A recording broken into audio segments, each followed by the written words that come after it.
Welcome to part 8. Last we met with our protagonist. He had just been admonished by the ghost of Christmas present saying, hey, lots of people do shit in our name and it ain't us.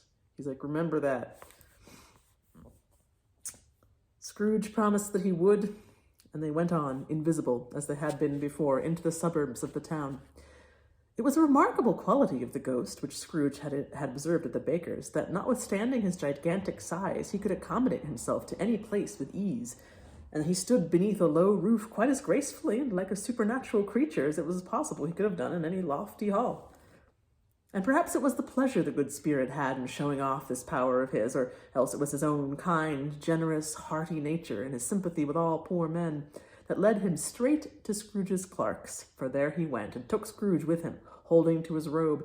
On the threshold of the door, the spirit smiled, and stopped to bless Bob Cratchit's dwelling with the sprinklings of his torch. Think of that. Bob had but 15 bob a week himself. He pocketed on Saturdays but 15 copies of his Christian name, and yet the ghost of Christmas present blessed his four-roomed house. Then up rose Mrs. Cratchit, Cratchit's wife, dressed out but poorly in a twice-turned gown, but brave in ribbons, which are cheap, and make a goodly show for sixpence. And she laid the cloth, assisted by Belinda Cratchit, second of her daughters, also brave in ribbons, while Master Peter Cratchit plunged a fork into the saucepan of potatoes, and getting the corners of his monstrous shirt-collar, Bob's private property, conferred upon his son and heir in honour of the day, into his mouth, rejoiced to find himself so gallantly attired, and yearned to show his linen in the fashionable parks. And now two smaller Cratchits, boy and girl, came tearing in, screaming that outside the baker's they had smelt the goose and known it for their own. And basking in luxurious thoughts of sage and onion, these young Cratchits danced about the table and exalted Master Peter Cratchit to the skies, while he, not proud, although his collars nearly choked him, blew the fire until the slow potatoes, bubbling up, knocked loudly at the saucepan lid to be let out and peeled. "What has ever got your precious father, then?" said Mrs. Cratchit, "and your brother, Tiny Tim? And Martha warn't as late last Christmas Day by half an hour." "Here's Martha, mother," said a girl, appearing as she spoke. "Here's Martha, mother," cried the two young Cratchits. "Hurrah! There's such a ghost, Martha." "Why, bless your heart alive, my dear, how late you are," said Mrs. Cratchit, kissing her a dozen times, taking off her shawl and bonnet for her with officious zeal. "We had a deal of work to finish up last night," replied the girl, "and had to clear away this morning, mother." "Well, never mind so long as you are come," said Mrs. Cratchit. "Sit you down before the fire, my dear, and have a warm, Lord bless you." No, there's father coming," cried the two young Cratchits, who were everywhere at once. "Hide, Martha, hide." So Martha hid herself, and in came little Bob, the father, with at least 3 feet of comforter, exclusive of the fringe, hanging down before him, and his threadbare clothes darned up and brushed to look seasonable, and Tiny Tim upon his shoulder. Alas for Tiny Tim! He bore a little crutch, and had his limbs supported by an iron frame. "Why, where's our Martha?" cried Bob Cratchit, looking round. "Not coming," said Mrs. Cratchit. "Not coming," said Bob, with a sudden declension in his high spirits, for he had been Tim's blood horse all the way from church and had come home rampant. "Not coming upon Christmas Day." Martha didn't like to see him disappointed, even if it were only in joke, so she came out prematurely from behind the closet door and ran into his arms, while the two young Cratchits hustled Tiny Tim and bore him off into the wash-house that he might hear the pudding singing in the copper. "And how did little Tim behave?" asked Mrs. Cratchit, when she had rallied Bob on his credulity and had Bob hug his daughter to his heart's content. "As good as gold," said Bob, "and better. Somehow he gets thoughtful sitting by himself so much. He thinks the strangest things you ever heard. He told me coming home that he hoped the people saw him in the church because he was a cripple, and it might be pleasant to them to remember upon Christmas Day who made lame beggars walk and blind men see." Bob's voice was tremulous when he told them this, and trembled more when he said that Tiny Tim was growing strong and hearty. His active little crutch was heard upon the floor, and back came Tiny Tim before another word was spoken, escorted by his brother and sister to his stool beside the fire, and while Bob, turning up his cuffs, as if, poor fellow, they were capable of being made more shabby, compounded some hot mixture in a jug with gin and lemons, stirred it round and round, and put it on the hob to simmer.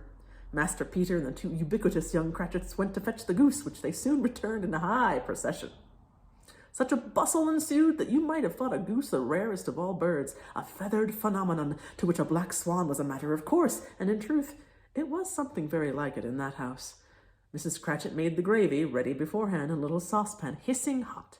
Master Peter mashed the potatoes with incredible vigor. Miss Belinda sweetened up the applesauce. Martha dusted the hot plates. Bob took Tiny Tim beside him in a tiny corner of the table. The two young Cratchits set chairs for everybody, not forgetting themselves, and, mounting guard upon their posts, crammed spoons into their mouths lest they should shriek for goose before their turn came to be helped. At last the dishes were set out, and grace was said. It was succeeded by a breathless pause as Mrs. Cratchit, looking slowly all along the carving knife, prepared to plunge it in the breast. But when she did, and when the long-expected gush of stuffing issued forth, one murmur of delight arose all round the board, and even Tiny Tim, excited by the two young Cratchits, beat on the table with the handle of his knife and feebly cried, "Hurrah!"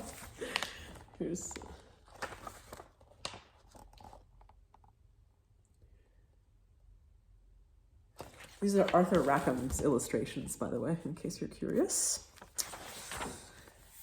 There never was such a goose. Bob said he didn't believe there ever was such a goose cooked. Its tenderness and flavor, size and cheapness were the themes of universal admiration. Eked out by applesauce and mashed potatoes, it was a sufficient dinner for the whole family. Indeed, as Mrs. Cratchit said with great delight, surveying one small atom of a bone upon the dish, they hadn't ate it all at last. Yet everyone had had enough, and the youngest Cratchits in particular were steeped in sage and onion to the eyebrows. But now the plates being changed by Miss Belinda, Mrs. Cratchit left the room alone, too nervous to bear witnesses, to take the pudding up and bring it in. Suppose it should not be done enough. Suppose it should break in turning out. Suppose somebody should have got over the wall of the backyard and stolen it while they were marrying with a goose, a supposition with which the two young Cratchits became livid. All sorts of horrors were supposed. Hullo! A great deal of steam. The pudding was out of the copper. A smell like a washing day. That was the cloth. A smell like an eating house and a pastry cook's next door to each other, with a laundress next door to that. That was the pudding. In half a minute, Mrs. Cratchit entered, flushed but smiling proudly, with the pudding, like a speckled cannonball, so hard and firm, blazing in half a quartern of ignited brandy, and bedight with Christmas holly stuck into the top. Oh, a wonderful pudding. Bob Cratchit said, and calmly too, that he regarded it as the greatest success achieved by Mrs. Cratchit since their marriage. Mrs. Cratchit said that now the weight was off her mind. She would confess she had her doubts about the quantity of flour. Everybody had something to say about it, but nobody said or thought it was at all a small pudding for a large family. It would have been flat heresy to do so. Any Cratchit would have blushed to hint at such a thing. At last the dinner was all done, the cloth was clear, the hearth swept, and the fire made up. The compound in the jug being tasted and considered perfect, apples and oranges were put upon the table, and a shovelful of chestnuts on the fire. Then all the Cratchit family drew round the hearth in what Bob Cratchit called a circle, meaning half a one, and at Bob Cratchit's elbow stood the family display of glass. 2 tumblers and a custard cup without a handle. These held the hot stuff from the jug, however, as well as golden goblets would have done, and Bob served it out with beaming looks, while the chestnuts on the fire sputtered and cracked noisily. Then Bob proposed. "A Merry Christmas to us all, my dears. God bless us," which all the family re-echoed. "God bless us, everyone," said Tiny Tim, the last of all. He sat very close to his father's side upon his little stool. Bob held his withered little hand in his as if he loved the child and wished to keep him by his side and dreaded that he might be taken from him. "Spirit," said Scrooge with an interest he had never felt before, "tell me if Tiny Tim will live." "I see a vacant seat," replied the ghost, "in the poor chimney corner, and a crutch without an owner, carefully preserved. If these shadows remain unaltered by the future, the child will die." "Oh, no," said Scrooge. "Oh, no, kind spirit, say he will be spared." "If these shadows remain unaltered by the future, none other of my race," returned the ghost, "will find him here. What then? If he be like to die, he had better do it, and decrease the surplus population." Scrooge hung his head to hear his own words quoted by the spirit, and was overcome with penitence and grief. "Man," said the ghost, "if man you be in heart, not adamant, forbear that wicked cant until you have discovered what the surplus is and where it is. Will you decide what men shall live, what men shall die? It may be that in the sight of heaven you are more worthless and less fit to live than millions like this poor man's child. Oh God, to hear the insect on the leaf pronouncing on the too much life among his hungry brothers in the dust." Scrooge bent before the ghost's rebuke, and, trembling, cast his eyes upon the ground, but he raised them speedily on hearing his own name. "Mr. Scrooge," said Bob. "I'll give you Mr. Scrooge, the founder of the feast." "The founder of the feast, indeed!" cried Mrs. Cratchit, reddening. "I wish I had him here. I'd give him a piece of my mind to feast upon, and I hope he'd have a good appetite for it." "My dear," said Bob, "the children, Christmas Day." "It should be Christmas Day, I am sure," said she, "on which one drinks the health of such an odious, stingy, hard, unfeeling man as Mr. Scrooge. You know he is, Robert. Nobody knows it better than you do, poor fellow." "My dear," was Bob's mild answer, "Christmas Day." "I'll drink his health for your sake and the day's," said Mrs. Cratchit, "not for his. Long life to him, a Merry Christmas and a Happy New Year. He'll be very merry and very happy, I've no doubt." The children drank the toast after her. It was the first of their proceedings which had no heartiness in it. Tiny Tim drank it last of all, but he didn't care twopence for it. Scrooge was the ogre of the family. The mention of his name cast a dark shadow on the party, which was not dispelled for a full 5 minutes. After it had passed away, they were 10 times merrier than before, from the mere relief of Scrooge the baleful being done with.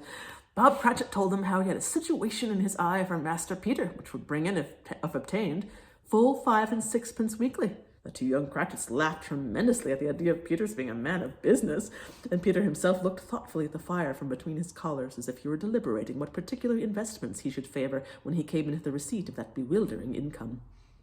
Martha, who was a poor apprentice at a milliner's, told them what kind of work she had to do, and how many hours she worked at a stretch, and how she meant to lie abed tomorrow for a good long rest, tomorrow being a holiday she passed at home. Also how she had seen a countess and a lord some days before, how the lord was much about as tall as Peter, at which Peter pulled up his collar so high you couldn't have seen his head if you had been there. All this time the chestnuts and the jug went round, and by and by they had a song about a lost child travelling in the snow, from Tiny Tim, who had a plaintive little voice, and sang it very well indeed. There was nothing of high mark in this. They were not a handsome family. They were not well dressed. Their shoes were far from being waterproof. Their clothes were scanty, and Peter might have known, and very likely did, the inside of a pawnbroker's.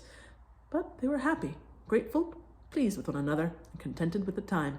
And when they faded, and looked happier yet in the bright sprinklings of the spirit's torch at parting, Scrooge had his eye upon them, especially on Tiny Tim, until the last.